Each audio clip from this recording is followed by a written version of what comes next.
Ahora sí. Muy buenas tardes, gracias por quedarse a este conversatorio con la directora Francina Carbonell y también por acompañarnos en este día tan cargado de simbolismo, por estar aquí, por seguirnos, por seguir yendo a las salas, ahora en Sala Seina. Estamos en una jornada reflexiva con 3 películas, como decían Roser y Martín, dirigidas por mujeres que tienen el fuego en el centro como un elemento simbólico, también de destrucción, pero a la vez de nuevos caminos. Y en el cine chileno la irrupción de Francina Carbonell ha sido clave. Esta película, El cielo está rojo, ganó el Festival de Guadalajara en México el 2021 y también el Festival de Cine de Valdivia. Es una película que tenía un tremendo recorrido y ya vemos por qué, ¿no? O sea, tiene una crudeza en las imágenes tan necesaria en función de enfrentar la impunidad, que tal como en el Centro Arte Alameda, en este caso, tampoco hubo, el Ministerio Público tampoco condenó a Gendarmería por la muerte de 81 personas privadas de libertad en la cárcel de San Miguel en el 2010.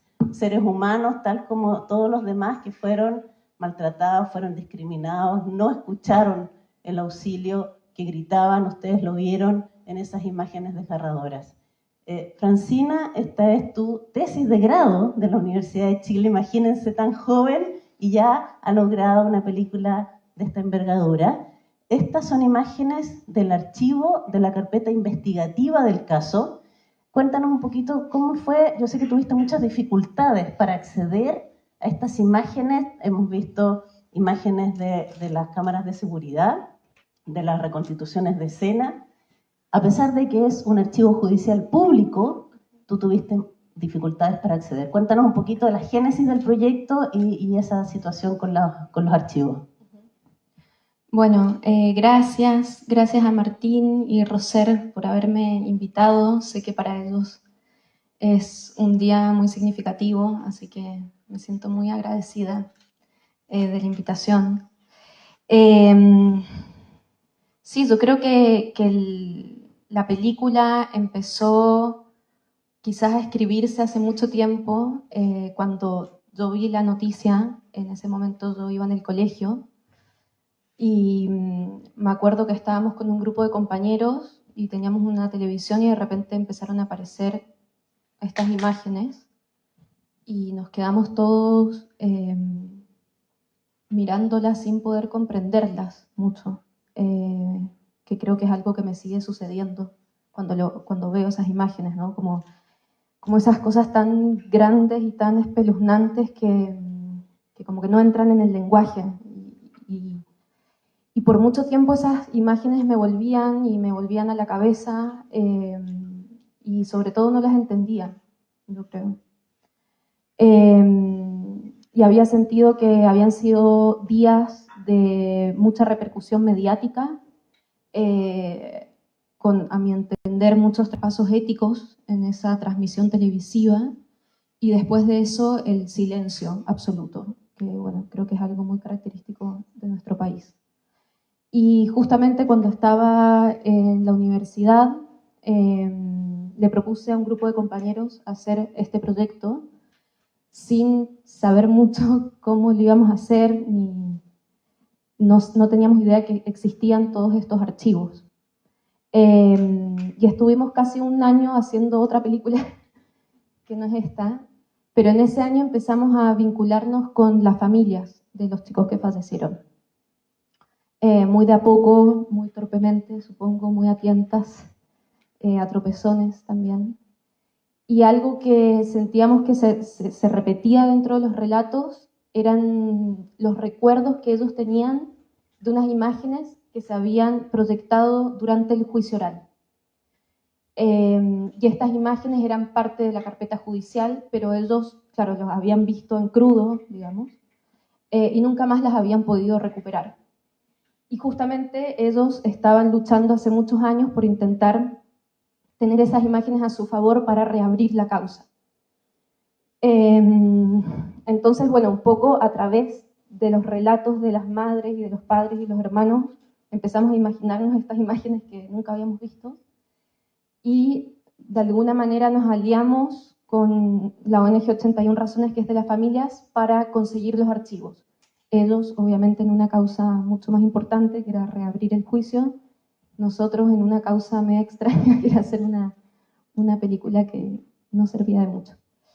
Y bueno, estuvimos aproximadamente 1 año y medio intentando conseguir los derechos de esos archivos, que pese a ser públicos, porque fueron archivos que se proyectaron durante un juicio oral y por tanto todo el mundo tenía derecho a tener esas imágenes, era muy difícil conseguirlas, en un primer punto por algo que yo estoy muy de acuerdo, que tenía que ver con la sensibilidad de esas imágenes, ¿no? Y obviamente que se exponía la identidad de muchas personas y de víctimas, y que por tanto había una sensibilidad aún mayor con el uso de esas imágenes. Pero creo que sobre todo, y por eso fue tan dramático, era porque había habido una investigación de parte del Ministerio Público que había sido paupérrima, y que eso era de abierto conocimiento. Y por ende creo que lo que sucedió fue que todas esas evidencias o todo ese material fue de alguna manera enterrado con mayor énfasis para que tampoco saliera a la luz. Pero bueno, supongo que a fuerza de insistencia y de cabeza dura, y también gracias a las familias y a los abogados, como que hicimos ahí una alianza, y bueno, y pudimos conseguir finalmente esas imágenes, y cuando las abrimos fue el horror, como la crueldad absoluta. Y creo que por mucho tiempo no sabíamos si era posible hacer una película con ese horror. Porque me parece que sobre todo la pregunta que suspendimos, digamos, la pregunta que estuvo en el aire durante todo el proceso creativo es cómo enfrentarse a algo que es muy difícil de mirar, ¿no? Como que uno tiende tiene ganas de cerrar los ojos, a desviar la mirada. Cómo poder enfrentarse a eso, cómo poder mirarlo, ¿no? A qué distancia, con qué filtros. Y creo que esa fue como la flecha durante todo el proceso creativo. Un poco. Justamente con la crudeza de estas imágenes, que son brutales para cualquier ser humano y deben ser aún peores para los familiares, ¿cómo te fuiste enfrentando a ese horror? ¿Cómo seleccionaste esa cantidad enorme de material que tenías, que al principio te costaba mucho que tuviera un hilo conductor, una estructura? Te conocías de memoria esas imágenes, de tanto revisarlas. ¿Cómo llegaste a lo que hemos visto hoy, El cielo está rojo? Yo creo que llegué creciendo un poco. Ahora me acuerdo cuando estaba haciendo la película y me acuerdo de mí misma muy chica, como sin las herramientas, no solo de cómo hacer una película, sino sobre todo de cómo enfrentarse a ese monstruo oscuro. Y no sé, creo que diría muchas cosas. En primer lugar, me parece que fue como un cambio de posición el que aprendí quizás en el proceso.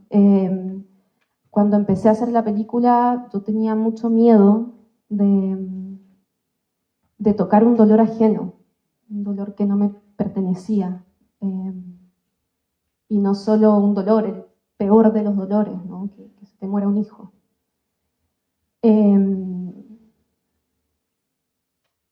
Y creo que estuvimos como grupo mucho tiempo pensando en cómo aportar desde los reveses del sistema judicial, desde las trampas que habían sucedido durante todo el proceso de investigación, como que creíamos que allí nosotros podíamos hacer algo, tener un lugar. Y yo creo que lo que aprendimos con la familia, para mí fue lo más importante, que fue que, nada, aprender que cuando hay una muerte así de tremenda a vista de todos, lo que más se necesita es el luto colectivo, ¿no? Como la sensación de que esas madres y esos padres han estado por años y años poniendo hombro, tiempo, y quizás lo que más se necesita es que otros también puedan sentir ese peso, ¿no? Que todos los que lo presenciamos podamos sentir ese peso. Y yo creo que eso hizo que dejara de sentirme como enfrente y poder estar un poco más al lado, ¿no? Que es como dejar de sentir tanto la película como un producto, sino como una especie de puente, ¿no? Que nos permite comunicarnos entre nosotros y ellos, que la película no está totalmente allá porque es imposible, ni totalmente acá, sino en ese entremedio, en esa conversación. Y me acuerdo que quizás eso me lo hizo sentir César, que es el hermano de uno de los chicos que murió, que es el director de esta ONG, que una vez yo me junté antes de hacer la película y le dije que yo no podía hacer la película, que estaba muy angustiada, que era demasiado terrible, que era demasiado cruel y que no podía hacerme cargo de tantas muertes, ¿no? Y me acuerdo que él me dijo, como que se enojó conmigo, y me dijo que él no hablaba de la muerte de los 81 para hablar de la muerte de su hermano, sino de su vida. Y creo que cuando me lo dijo no lo entendí, aunque sea simple, no lo entendí, pero creo que me dio el pase para entender que quizás la película se trataba más de sus vidas que de su muerte, como de sentirlos de nuevo, de que estén en el presente, ¿no? De que no sea una especie de repositorio de memoria, sino que además esos archivos nos puedan hacer sentir y que nos afecten, ¿no? Y que ellos de alguna manera, su vida está ahí, ¿no? No solo su muerte. Y creo que para mí eso fue fundamental para poder hacer una película, ¿no? Como estar en ese movimiento, de alguna manera. Y el tema de la reparación simbólica, o sea, frente a la impunidad, lo que están haciendo tú y otras documentalistas, mujeres principalmente, que se vinculan a lo colectivo desde el sentir más profundo, es una forma de reparación frente a la impunidad. O sea, si la justicia no ofrece fallos condenatorios, en este caso a Gendarmería, de alguna manera, frente a los familiares de 81 razones, de esas 81 vidas perdidas, ¿hay algún grado de reparación con una película como esta? ¿Tú sientes que hay un rol en el cine más social o documental sin pretensión de entregar justicia, pero de alguna manera a nivel simbólico, ¿tú sientes que ha habido un aporte en ese sentido? Sí, no sé, a mí me cuesta pensar que una película pueda reparar algo. Creo que así a priori diría que no, creo que la reparación que ellos están esperando es una reparación que viene de la justicia y solo de la justicia, ¿no? Y en ese sentido, no sé si la película puede cambiar algo, una película puede cambiar algo de eso. Pero bueno, yo me acuerdo que tenía un profesor, Carlos Flores, grande, que siempre nos decía que el cine no puede cambiar el mundo, pero puede cambiar la forma en que vemos el mundo. Y puede quizás poner discusiones en circulación, emociones en circulación, y creo que eso es muchísimo. Creo que no hay que aspirar más a eso. Sí me parece que el día en que vimos la película con todos los familiares, que fueron los primeros en que vieron la película, no creo que haya habido algo parecido a una reparación, pero sí creo que fue como un momento de que estábamos todos como soportando entre todos ese dolor, ¿no? Y eso sí lo tengo en mi corazón y sí creo que pasó algo ahí que no sé qué es, pero que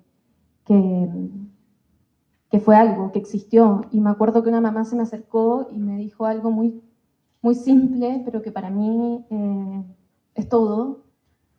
Y me dijo que ella nunca había visto cómo habían sido las cosas, cómo habían sucedido las cosas, ¿no? Y es muy simple, pero pero eso la aliviaba, ¿no? Y creo que tiene que ver con cómo acercarse al saber y cómo mirar de cerca, aunque nos queme, aunque nos duela, también de alguna manera ese saber genera un cierto alivio, ¿no? Como una cierta libertad, realmente. Sí, yo creo que es necesario recordar que las personas privadas de libertad, cuando cometen algún delito, tienen que cumplir una pena, que es la privación de libertad, las restricciones a su libertad de movimiento, pero no al resto de sus derechos humanos. Y tú lo que viste, a propósito de los archivos, es de alguna manera una suspensión de los derechos humanos de esas personas durante su estadía en la cárcel. ¿Cómo fue? Sabemos que son cárceles sobrepobladas, hacinadas, en condiciones infrahumanas, pero tú estuviste ahí, además de los archivos, hay imágenes que tú misma grabaste ahí. ¿Cómo fue enfrentarse a ese dolor humano? Sí, yo creo que las cárceles son como el gran agujero oscuro del sistema penal en nuestro país. Es algo que todos sabemos que las cárceles se queman, se quemaron antes de San Miguel, se han seguido quemando, es como si hubiese una relación directa entre el fuego y la cárcel también, ¿no? Están siempre en potencia de incendiarse. Y efectivamente, como decís, es un espacio en donde se suspenden los derechos humanos y eso se sabe y se mantiene de forma institucional, ¿no? Y eso es lo más duro y lo más cruel. Claro, cuando entramos a la cárcel, nada, es darse cuenta cosas que ya sabemos, pero cuando uno se enfrenta materialmente a eso es más duro, ¿no? Que no tienen derecho al agua, que no tienen derecho a la comida, que no tienen camas, que muchas veces pasan 2 o 3 días sin ver la luz del sol, ¿no? Entonces es una crueldad y una vulneración directa y despiadada, ¿no? Yo creo que quizás lo más duro también de entrar fue corroborar el hecho de que en Chile se encarcela la juventud, por sobre todo, o sea, la edad promedio de los chicos que murieron era de 21 años, y la pobreza. No, cuando uno entra a la cárcel no ve a nadie de clase media, no, pero ni por casualidad. Entonces uno se da cuenta de que es un problema más profundo, es un problema más estructural. Y bueno, y creo que también fue el ímpetu que tuvimos cuando hicimos la película, que no se trataba de ese privado de libertad en específico, ni de ese gendarme en específico, ni de esa llamada, es todo. Y eso es lo tremendo, que es todo, es toda la estructura que sostiene eso. Y que es muy difícil de desarmar y que no hay tampoco una solución obvia, ¿no? No hay. Entonces creo que es una pregunta que nos queda grande, pero que no por eso no es urgente, ¿no? Sí, vemos el sesgo de clase del sistema penal evidenciado y también hay que recordar que las personas privadas de libertad están bajo la tutela estatal de Gendarmería y aquí lo que vemos justamente es la impunidad de Gendarmería y tú lo has mencionado en relación a los archivos, esas escenas, por ejemplo, cuando empieza el fuego y en vez de acercar la cámara a la torre 5, el zoom es hacia el suelo, tratando de negar lo que ahí estaba ocurriendo. Cuéntame un poquito esto de que a veces estos archivos mostraban la torpeza del sistema penal, que a veces mostraban más o evidenciaban aquello que no querían mostrar. ¿Cuál es esa relación con los archivos? Sí, claro, yo creo que tiene que ver con un trabajo de archivo de también desconfiar en cierto punto de esos archivos, ¿no? Fueron evidencias, de alguna manera era el material más objetivo que podía existir sobre el caso, pero cuando hacíamos el ejercicio de descontextualizar estas imágenes de su calidad de evidencia, aparecía un material apremiante, ¿no? Esto mismo que decís, la cámara está empezando el fuego y apunta y se va a suelo entre unos píxeles. Los mismos privados de libertad dan su declaración al lado de los gendarmes que estuvieron esa misma noche. En fin, de alguna manera en esos detalles o en esas grietas que aparecen en el archivo se puede leer mucho de la política que hay detrás de esa imagen, ¿no? Como la idea de que si filmar es político, lo que uno centra en el cuadro, lo que uno selecciona, lo que uno deja aparte, lo que uno pone arriba y abajo, son decisiones políticas, ¿no? Son imaginarios políticos. Y creo que justamente es lo que empezamos a hacer como ejercicio en esta película. Mostrar primero lo que están traicionando las imágenes más que lo que nos están mostrando. Y ahí aparecía la crudeza más fuerte del archivo, ¿no? En esos pequeños detalles, en acercar el zoom, en que dijo esta palabra en vez de esta otra, es como que empezaban a aparecer otras capas y otros relatos que nos estaban hablando de quién finalmente estaba sosteniendo la cámara. Como si toda imagen es una manipulación. Está bien, toda imagen es una manipulación, pero creo que lo interesante es preguntarse por qué existe esa manipulación, ¿no? ¿Para qué? ¿Quién? ¿Cómo existe esa manipulación? Y creo que fue también una de las maneras que tuvimos de enfrentarnos al archivo y de alguna manera poner en relieve las deficiencias y las negligencias que existieron dentro del proceso de investigación, ¿no? A través como de ese trabajo un poco de artesanía del archivo. Bueno, tenemos poquitos minutos, pero yo creo indispensable que ya que están acá, han podido ver esta película, nos están acompañando este día tan particular. Si alguien quiere hacer algún comentario, hay un micrófono, alguna consulta a Francina, está disponible el micrófono. O lo que les pasó, yo creo que es la tercera o cuarta vez que veo la película y me vuelvo a conmover, vuelvo a sentir esa frustración de la impunidad y veo la necesidad de las imágenes, más allá de su crudeza. Creo que te lo he comentado. No sé si alguien más quiere hacer un comentario sobre la película o sobre este día tan particular de memoria. Cómo contribuimos también desde el cine a contar las historias de aquellos que generalmente no son los vencedores, aquellos que no aparecen en las historias en general. ¿Cómo sientes tú eso de darle protagonismo a personajes que claramente no están, pero que han estado ausentes, invisibilizados?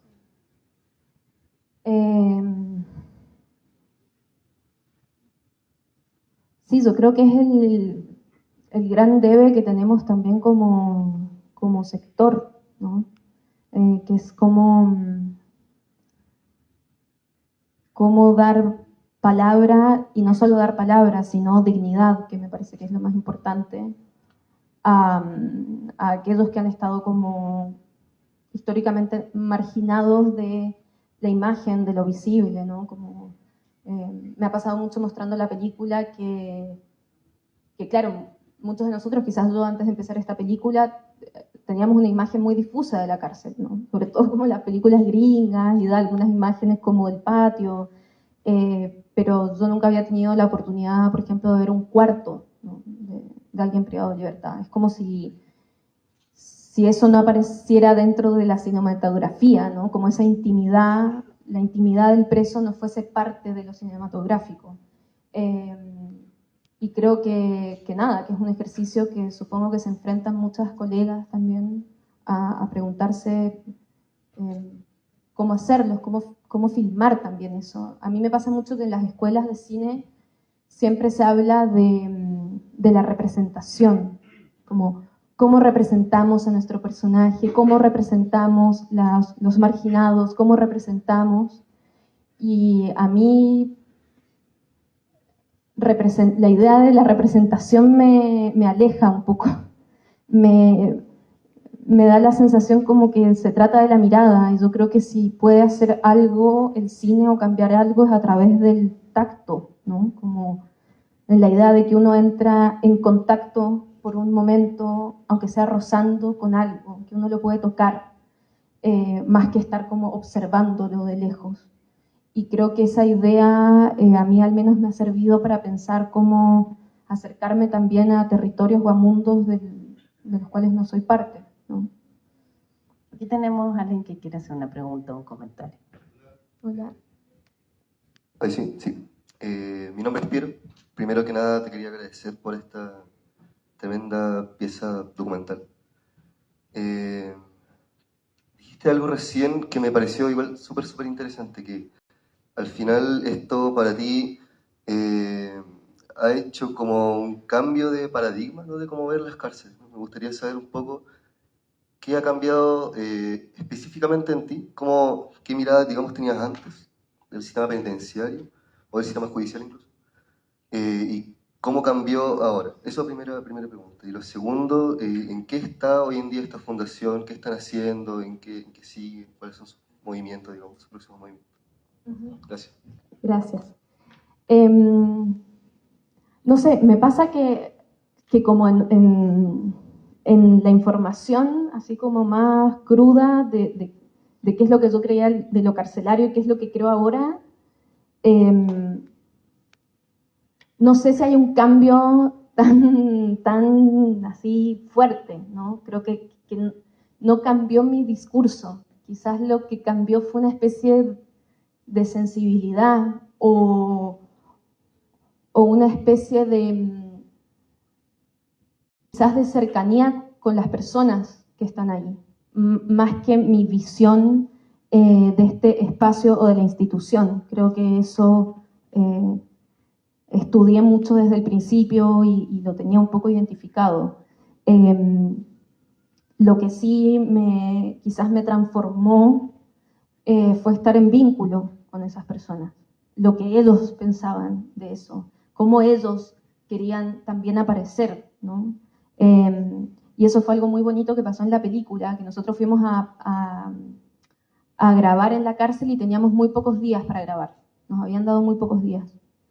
Y no sabíamos qué hacer, entonces los de la ONG nos dijeron, pero si nosotros tenemos un grupo de WhatsApp, todo el mundo, y les avisamos 2 semanas antes que íbamos a hacer la película y les mandamos el guión y les mandamos como el tráiler, entonces llegamos y todo el mundo sabía que era esta película y nosotros medio que no sabíamos qué grabar, en realidad éramos medio perdidos y ellos nos decían, yo quiero que nos graben en nuestros cuartos, porque siempre en la tele aparece el patio donde nos peleamos y acá están mis cosas y yo quiero que me graben acá.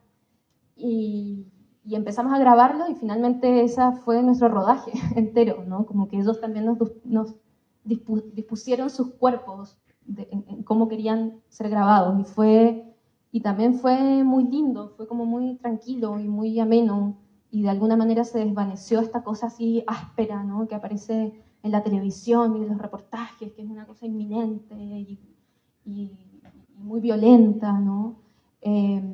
Creo que lo violento más bien eran las condiciones en las que estaban. Y eso igual fue fuerte de corroborar. Yo iba también más asustada, éramos puras mujeres, y finalmente nos daban más miedo los que nos estaban cuidando, ¿no? Entonces me parece que sucedió más a nivel sensible, entendí la importancia de la luz adentro de la cárcel, algo que yo no había entendido antes de entrar, por ejemplo, como esta idea de que pasan 3 o 4 días encerrados en la oscuridad y que la luz, todo en un primer momento es algo espantoso, como que los encandece, ¿no? Y después empieza a ser algo deseado, como que me parece que lo que entendí tenía más que ver con las sensibilidades de estar ahí adentro, ¿no? Me acuerdo uno de ellos que me dijo que para él lo que más padecía adentro era que nunca podías escuchar silencio, ¿no? Que estaba hace años encerrado, escuchando como estos gritos y estos murmullos permanentes, que eso lo enloquecía. Y creo que también entender esas sensibilidades nos hizo tener como una posición política sobre cómo hacer sentir esa cárcel o cómo hacer sentir ese horror, ese momento. Tenemos la última pregunta porque se nos va acabando el tiempo por allá. Hola, mi nombre Hola. es Anaís. Hola. Bueno, primero que todo quería también agradecerte por generar esta instancia. Justamente hoy día estuve en la cárcel de San Miguel. Soy defensora penal pública. Hoy día la cárcel de San Miguel es una cárcel solamente de mujeres y hace poquito me nombraron defensora de género, entonces voy constantemente para allá y coincidentemente hoy día me tocó ir y justo mis amigas me invitaron a ver esto, entonces como una coincidencia y en realidad más que nada era para felicitarte, para decirte que es muy importante esta instancia. Yo que trabajo en el sistema penitenciario, las cárceles siguen siendo lo mismo. No hay protocolos, si vuelve a pasar esto van a volver a morir muchas personas, que tal como ustedes ya han dicho muy bien, que se priva de su libertad y no de sus derechos.